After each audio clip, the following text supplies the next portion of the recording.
Алла елшісі Мұхаммед Мұстафа саллаллаху алейхи уассаламның жүзінен қуаныш байқалып келеді. Бұны көрген сахабалар: «Уа Алланың елшісі, жүзіңізден қуаныш көріп тұрмыз» дейді. Сонда пайғамбар маған періште келіп: «Уа Мұхаммед, Раббың әмір етті. Үмметіңнен саған біреу салауат айтса, мен оған 10 салауат беремін. Үмметіңнен саған біреу сәлем айтса, мен оған 10 сәлем беремін. Осыған разысың ба?» деді. Пайғамбар әрине деп жауап берді.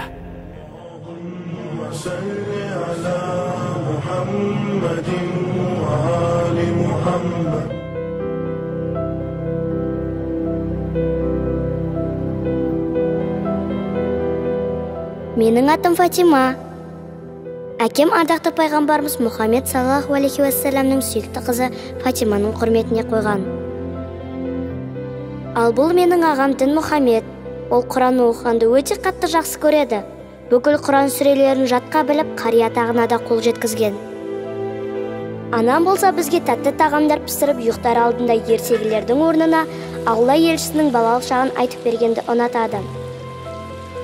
Дін Мұхаммед, Фатима, келіңдер тамаққа.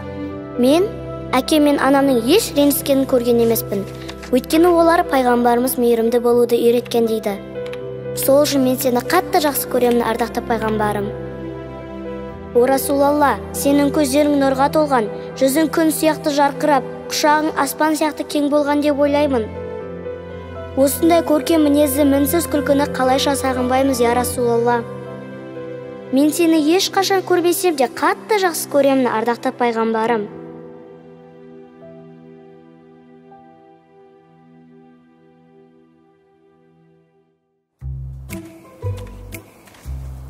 Ассаламағалейкум. Көрші? Уағалейкум ассалам. Қалайсың көршім? Жақсы. Свежий бір анекдот шықты. Қазір өзім шығарым. Айтып берейін ба? Айтып берші.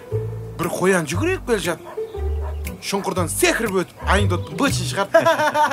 Ай көршім, ай. Қалайсың, жақсың ба, аман есен? Шүкір, жақсы. Өздерің қалайсыңдар, көрінбейсің ғой?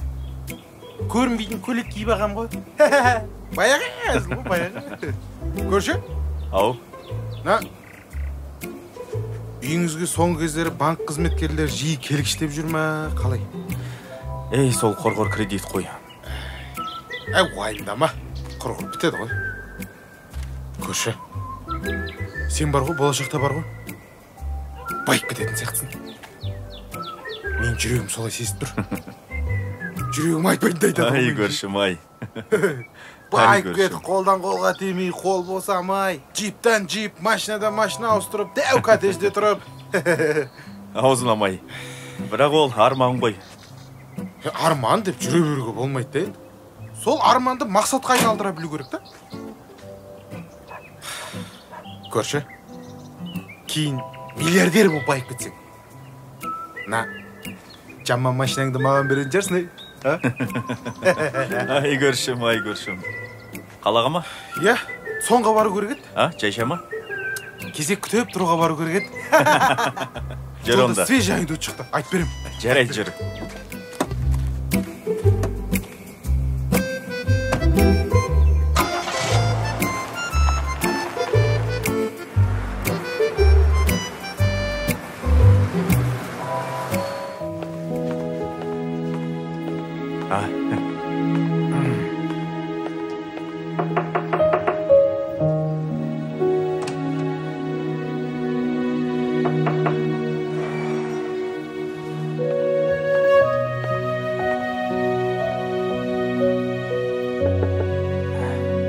Ассалаумағалейкум.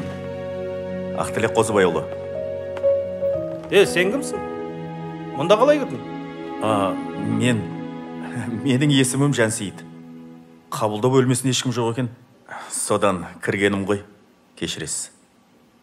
Не шаруамен келдің? Мен бизнес жоспарын әзірлейтін экономист маман едім. Сіз басқарып отырған корпорацияның өсу динамикасын толығымен зерттеп, алгоритм жүйесі бойынша бір керемет жоспар әзірлеген едім. Ақтілек Қозыбайұлы, өтініш қолыңыз бос болса, қарап шықсаңыз. Сен сияқты мына экономист сымақтар күніге менің табалдырығым тоздырады. Менің корпорациям бір жүйеге қойылып қойған. Сенің мынандай арзан жобаң маған түкке де қажет жоқ. Бар енді боссын. Кешіресіз. Алло, Ерболат, неге осы даладағы қаңғыбастардың бәрін маған жібере бересің? Мен саған айттым емес пе ешкім жіберме деп? А?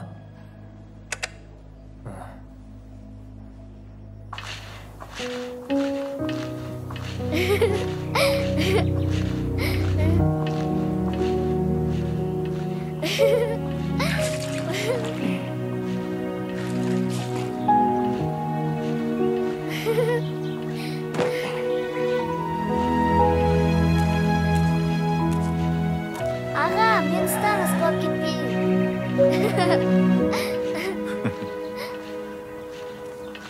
Қалқама, жақсылап. Балаларым, сендерге ардақты пайғамбарымыз Мұхаммед саллаллаху алейхи уассаламның бір қызықты хадисін айтып берейін бе? Әрине. Я, Акетай, айтып Келіңдер, беріңізші. отырыңдар. Бір күні Алла елшісі, оған Алланың игілігімен сәлем болсын, адам денесінің 360 буынына күнде садақа беруді айтқан. Машалла. Сонда тыңдап отырған сахабалардың бірі: "Уа Расулулла, әрине садақа беруден қашпаймыз. Бірінші, екінші күні береміз, ал үшінші күні бар жиған тергендеріміз таусылады ғой" деген. Сонда пайғамбарымыз саллаллаху алейхи уассалам әр күні таң намазынан кейін 5 намазына дейінгі уақыт аралығында дұға намазын оқитын болса, Алла тағала сол күнгі 360 буынына садақа бергенмен тең болады. Және сол күнгі еңбегіне мол табыс, береке беріп қояды екен. Түсінікті ме қызым? Сегізінші отағасы. Біздің Фатимамыз Алла тағаланың 99 көркем есімін жаттап алыпты. Рас па? Рас. Машалла қызым. Акетай, Ақылдым мен. Аллах тағаланың 99 көркем есімін жаттаған, оның мән мағынасын білген адам міндетті түрде жәннатқа кіреді деген хадисі бар ғой.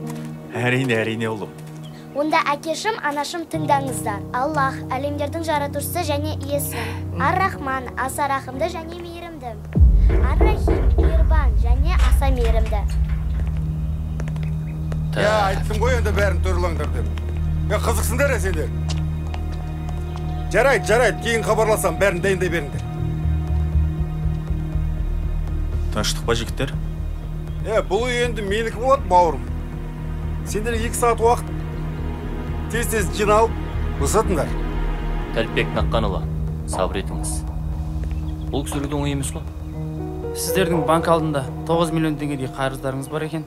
Біз сіздерге бірнеше мәрте хабарлама жолдаған болатынбыз. Сонымен қатар мәжбүрлі түрде үйден шығару сот шешімі. Шыққан сот шешімімен таныс болыңыздар.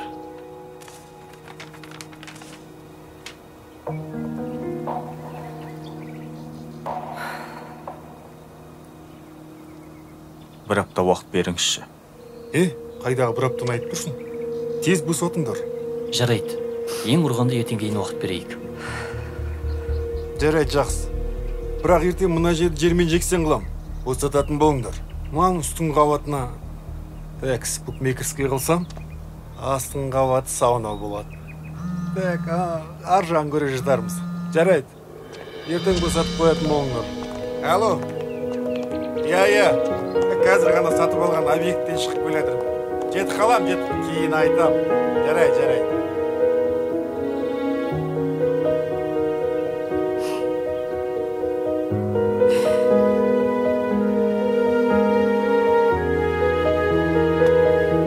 Мен саған айтым ғой қазір. Ешек ақшаны салып жіберіңдер. Ойланбайсың ба, сол елдерге салмайсыңдар. Отағасы. Еш ренжімеңіз. Бұл да Алла тағаланың бізге жіберген сынағы шығар. Жақсылықтың бәрі әлалда. Я, анашым дұрыс айтады. Әрине, дұрыс айтасың.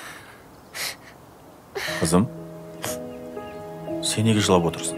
Акетай, біз енді қайда барып паналаймыз? Жылама қызым. Жаным сол. Қызғалдағым мен. Жыламайы. Біздің панамыз ол Алла тағала. Алла тағала өз панасындағы пендесін ешқашан үйсіз күйсіз қалдырмаған. пайғамбарымыз Мұхаммед, Алла тағаланың оған игілігімен сәлемі болсын. Қызы Фатима ешқашан жылауық болмаған. Біздің де Фатимамыз жыламайды, Отағасы, пайғамбарымыз Мұхаммед, Алланың оған игілігімен сәлемі болсын. Бір салауат айтқан адамға Алла тағала оған 10 салауат айтады. Бізде осы үйдегі соңғы түнімізді салауат айтумен өткізейік. Аллаға сансыз шүкір. Иман жүзі жарым мен, ұлым мен салихалы қызым бар. Шүкір.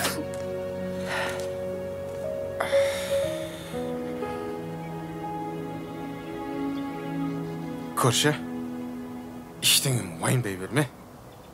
Бәрі жақсы болады әлі. Бұл үйге тойға келеміз әлі талай. Мен сендерге одан да свежий бір анекдот шық, соны айтып берейін да. Қалай қарайсыңдар? Анекдотыңызды одан да шай ішіп отырып айтыңыз. Сөйтейік ше. Анекдот сылтауға мен. Құдіретті, шексіз, рахымды, мейірімді Алла тағала біздің үйді ешкімге бермеші. Бүгін келген кісілер біздің үйді алып қойса, біз қайда тұрамыз? Ал ағам Дін Мұхаммед екеуміз сабақты қайда дайындаламыз? Әкем намазды қайда оқиды? Анашым тамақты қайда пісіреді, рахымды Алла тағала? Сосын мені мектебімде сыныптастарым үйі жоқ деп мазақтайды ғой, Алла тағала. Жаратушым, егер сені ренжіткен болсам, кешірші мені. Біз сені және Хабиб болған ардақты пайғамбарымызды қатты жақсы көреміз. Білем, сен де бізді жақсы көресің, Аллахым. Әл-Құттус, өте бақ қасиетті әссәләм, есендікті беруші Әл-Азиз, аса зор қуатты Аллах.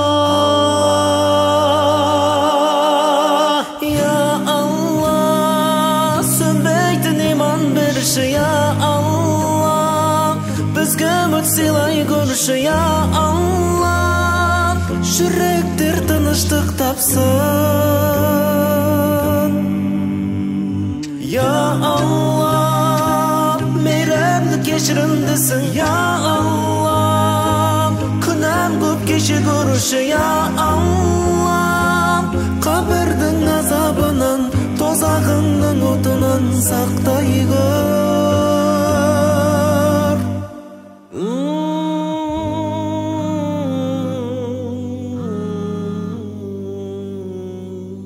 Тыңдап тұрмын. Сәлеметсіз бе? Бұл Жан Сейіт Жаңғазұлы ма? Сәлеметсіз бе, е? Мен? Сізді мазалап тұрған Арарат Групп корпорациясының төрағасының орынбасары Ерболат Төлегенұлы. Сіз өзіңіздің бизнес жобаңызды бізге ұсыныпсыз. Иә, ұсынған болатынмын. Сіздің бизнес жобаңызды біздің директорлар кеңесі бір ауыздан мақұлдап, оң қорытындысын берді. Рас айтасыз ба? Иә.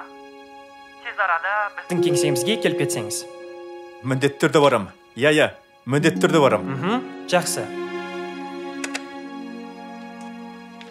Фатима, Дін Мұхаммед.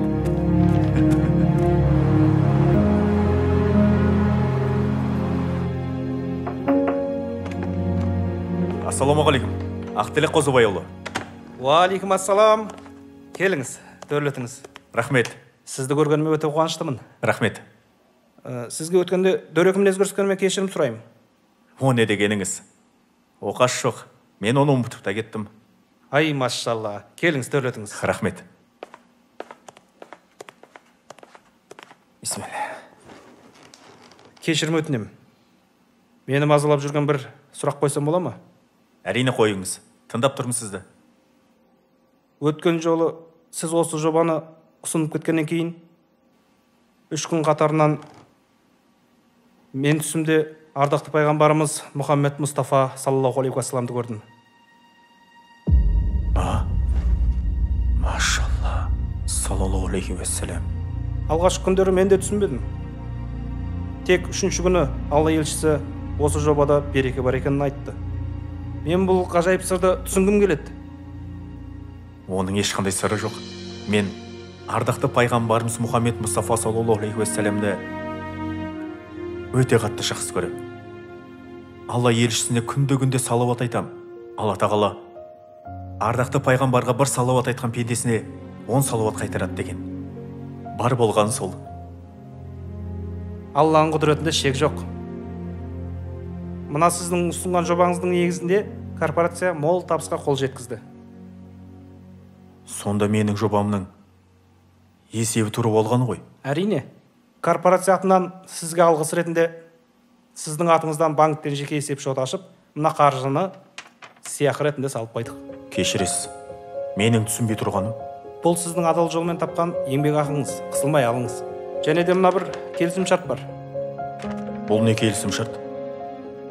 Осы жобаның авторы ретінде корпорациядан түскен әр табыстың 5% сіздің үлесіңізде болмақ. Танысып шығып қол қойсаңыз жеткілікті. Рахмет. Көп рахмет сізге. Сізге рахмет.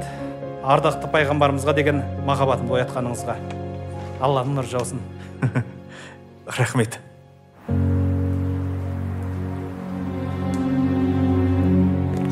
Ассалаумағалейкум, Жәке. Уағалейкум ассалам. Құтты болсын. Аға, менің шотымда ақша бар. Қазір банкке барып, бәрін төлеймін. Ой, Жансейіт, сен ақшаны қоя тұр. Сүйіншіға бар. Өз үйлеріңіз өздеріңізге беріп тұр екен. Қалайсыңды?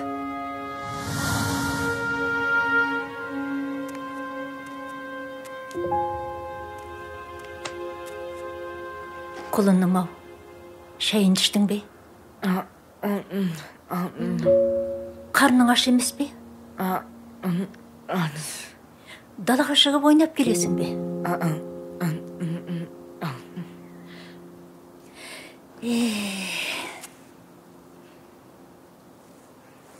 Құлыным менің.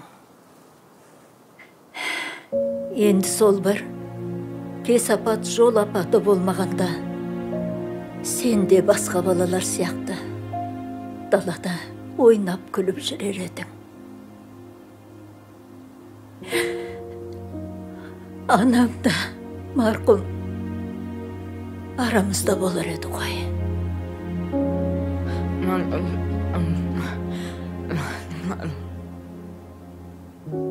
Пайғамбарымыздың балалық жағын оқып берейін бе? Қазір. Қазір құлыным, қазір. Тыңдай ғой.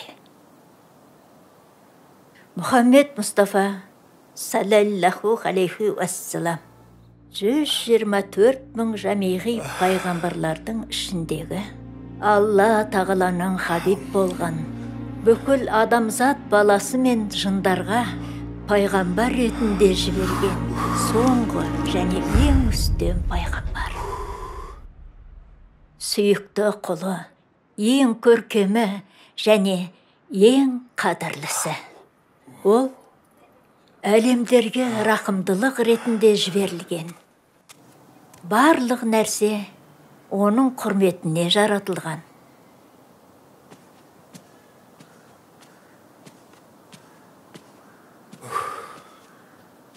Ұйқыңнан шошынып ояндың ба? Түс көрдім, апа. Бұдымай, қандай түс көрдің айтсаңшы? Апа, түсімде пайғамбарымыз Мұхаммед саллаллаху алейхи уассаламды көрдім. Құдіреті күшті. Құдайым ау. Сенің кереметтігің шексіз ғой. Жақсы нәрсе ғой бұл. Балам, Алла еншісін түсінде көру әр мұсылманның арманы ғой. Құдіреті күшті. Алла тағала. Апа, пайғамбарымыз түсінде маған ренжулі жүзімен қарап, үмбетім, сен ол шаңыраққа тиіспе деп ренжісін білдірді. Балам, егер менің тілімді алсаң, сол үйдің қарызын түгел өтеп, ол үйді өздеріне қайтарып берсең қайтеді. Алла бұл жақсылығың үшін сені де жарылқайды ғой. Апа.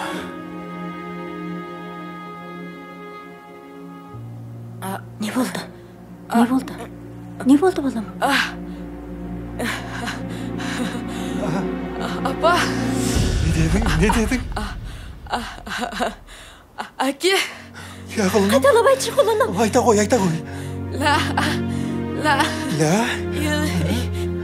Ла илаха. Илаха Мұхаммад Расулаллах. Құдіреті күшталла тағала. Сөйледі, құлыным. Бұл үйге Алланың өзі шапағатын төгіп тұр екен. Енді бұл үйді қайтып тартып алмақпын сендерден, өздеріңе бұйырсын. Рас па? Рас, балам, рас. Апатай, Тәліпбек аға, сіздерге мың алғыс. Алла разы болсын. Рахмет сіздерге. Алланың нұры жаусын. Әмин. Әкетай, мына Құран кітапты бауырыма сыйға тартсам бола ма? Әрине балам, әрине Ой, балам. бәрекелді. Жарайсың. Жансейіт, балам. Я, апа. Әйелің иман жүзді. Балақ шағаңа салихалы тәрбие берген екенсің. Енді бұдан бұлай екі туыс болып араласып тұрсақ қайтеді? Әрине апатай. Ендеше не тұрыс? Жүріңіздер үйге. Кіріңіздер, Қане апа. жүріңіздер. Абайлаңыз. Жүріңіздер. Қане жүріңіздер. Ассаламағалейкум, көрші. Уағалейкум әссәләм, көршім. Көрші қалайсыздар, аман-есен? Жақсы. Айттым ғой мен сізге, бәрі жақсы болады дедім. Бәрекелді. Тусын, Жақсы көршің, арысың деген, міне. Уәде, сүйіншіңе, міне.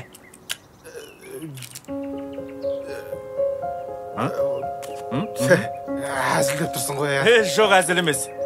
Уәде. Қой, ұят болады. Жоқ, ал. Маған беріп тұрсың ба сонда? Әрине саған. Жуатын болсын. Рахмет. Жүр, шай ішейік. Кредит жоқ па? Жоқ, кредит жоқ. Сорайынды да айтып берем кез. Мен сарылым. Ой, жүрші. Үйде қонақтар бар. Шай ішеміз.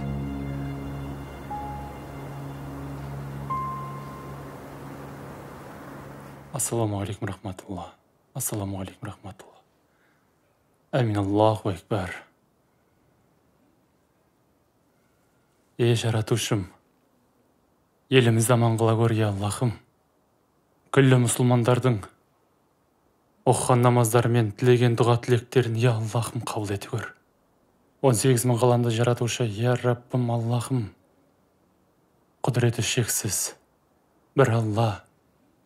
Мына мені 9 ай, 9 күн көтерген анашымды, өзіңнің құт мекенің, Меккеге алып баруымды нәсіп ете көр, я Аллахым. Пайғамбарымыз Мұхаммед Мұстафа саллаллаху алейхи уассаламге салауаттар мен сәлемің болсын, я Аллахым. Әмин Аллаху Акбар. Абзал, кел шайыңды іш. Жұмыстан кешігіп қалма. Кел. Анашым, мен сізді қатты жақсы көрем. Мен де сені жақсы көрем, балам. Анашым, осыдан көресіз ғой. Мен ақша жинап сізді Меккеге алып барамын. Құлыным ау, сенің осы пейіліңе, ниетіңе Меккеге барып келгендей болып отырмын ғой. Сендей абзал ұл туғаныма Аллаға мың алғыс айтам. Жаным сол, кәне шайыңды іш, жұмыстан кешігіп қалма. Айналай.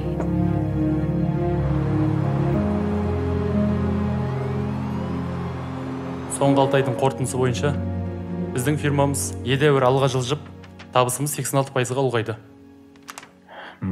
Жақсы. Толығырақ Ақерке орынбасар қызы мәлімдесін. Жарайды.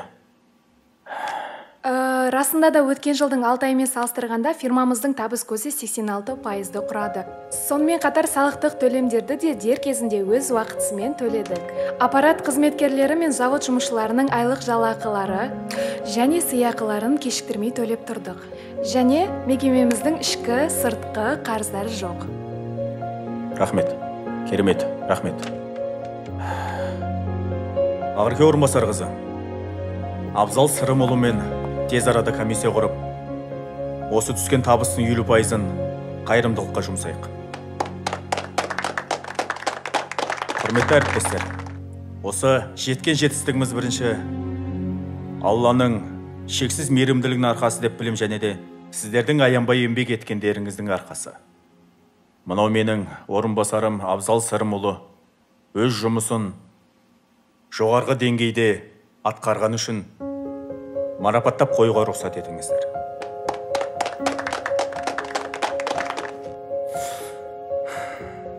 Абзал Сырымұлы, фирманың атынан және де барша қызметкерлердің әріптестердің атынан сізді үлкен қажылыққа, жер жәннаты Меккеге жолдама беруге рұқсат етіңіз. Қабыл болсын. Жансейіт Жанғазылы, күтпеген жағдай болды ғой. Не айтарын білмей тұрмын. Рахмет сізге. Жансейіт Жанғазылы, бала кезден арманым бар еді. Өзімнің орныма Меккеге анамды жіберсем болады ма? Жарайсың, бауырым. Алла елшісі, оған Алланың игілігімен сәлем болсын. Жәннат аналардың аяғының астында деген. Ақырке орынбасар қызы. Я? Тез арада қажылық компаниясымен хабарласып, тағы бір жолдамаға тапсырыс беріңіз. Жарайды. Ал, Абзал бауырым, қабыл болсын. Рахмет сізге. Мейірімді, рахымды, жер мен көктің патшасы ұлы Аллах тағалаға шексіз мақтаулар және екі дүниенің сардары болған Мұхаммед Мұстафа саллаллаху алейхи уассаламға сансыз салауаттар болсын. Адамзаттың асылы, ардақтылардың ардақтысы, екі дүниенің сардары, пайғамбарлардың мөрі Хазіреті Мұхаммед Мұстафа саллаллаху алейхи уассаламға сағыныш. Міне осы фильмді сізге деген сағынышымызды бөлісу үшін түсірді. Я пайғамбар, осы фильмге сағыныш көзімен қарап отырған барша үмбетіңіз бір сәтке болса да сіздің мейіріміңіздің ұшқынын көруді арман етуде. Я Алланың елшісі, жүректердің емшісі, көздердің нұры, күллі жаратылысқа рахым етіп қана жіберген ардақты Мұхаммед Мұстафа саллаллаху алейхи уассалам бұл үмметіңіздің өзіңізге деген сағынышы. Пайғамбарым, біздер мына жүректерінде сізге деген сағыныш лебі шарпыған барша үмметтеріңіз бүгіннен бастап сіздің өміріңізбен толықтай танысып, ұрпақтарына тәлімі телегей теңіз іспетті тәрбиелі де өнегелі өмір жолыңызды үйрететін болады. Я Расулалла, сағындық сізді. Өзіңізге деген сағынышымыздың соңғы сөзін Я Аллах тағалам, біздердің баршамызды ақырет бағында ардақты пайғамбарымыздың жанынан жай табуымызды нәсіп ет деп тәмамдаймыз. Әмин.